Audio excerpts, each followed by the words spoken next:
Hi everybody, welcome to the sixth Sunday of Easter, and we encounter this fundamental phrase in today's gospel from Jesus, and it's something that we really need to base our lives off of for true humility, and it is, without me you can do nothing.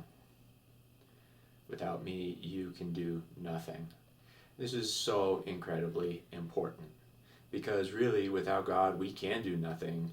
God created us, and God gave us the talents that we have to do what we do. I mean, you even think about it, it's like, no, I don't need God, I can tie my shoe by myself. It's like, well, God created you, and He created your shoe, okay, out of nothing.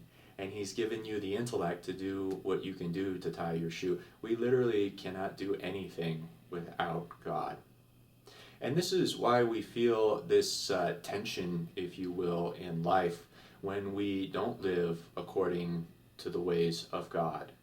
And this is the problem with cafeteria Catholicism. It's just we're trying to live in two different worlds. We're living in the way of the world, and then sometimes when we feel like it, we come and we live in God's world. And we wonder why there's such a disconnect and why it's so hard to stay in God's world. Well, because we're trying to conform God to ourselves rather than conforming ourselves to Jesus Christ. And it's Jesus Christ Himself saying, without me, you can do nothing. Right?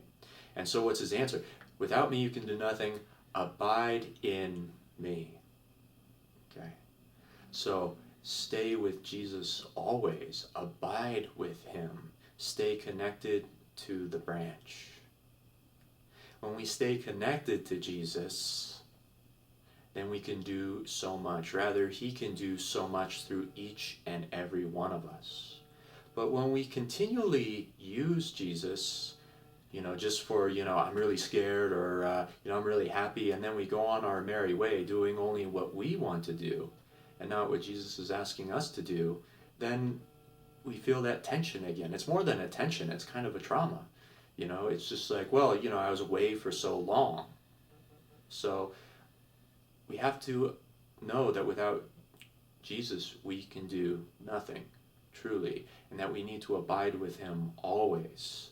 And so it blows my mind that we say we're with Jesus when we don't have a prayer life. This is from last weekend too, where we don't have a prayer life. We don't talk to God. And how can we hear God if we don't read the Scriptures? And how can we say that we're with God when we never confess our sins? And when we think Sunday Mass is optional? I mean, this is a tragic situation. That's living without God. And without Him, we can do nothing. So I think this week especially, as we receive Jesus in the sacrament, we need to look at our lives. We need to examine our consciences and saying, where am I living without God? Where do I not abide in Him? And where is He asking me to come back? And we've all been guilty of trying to live this double life. I most definitely have myself, I still do sometimes, I'm not ready to give everything. I want to be ready. And this is where the great thing, without me you can do nothing. Let us ask God to give us the grace to surrender, so that we don't have to live this double life. We can live as disciples of Jesus Christ and realize that everything comes from Him. But we constantly have to be in union with Him. We constantly have to ask Him for help. We constantly have to surrender ourselves to Him so that He will work through us. And thus we can help build up the kingdom here on earth and one day see Him in heaven face to face.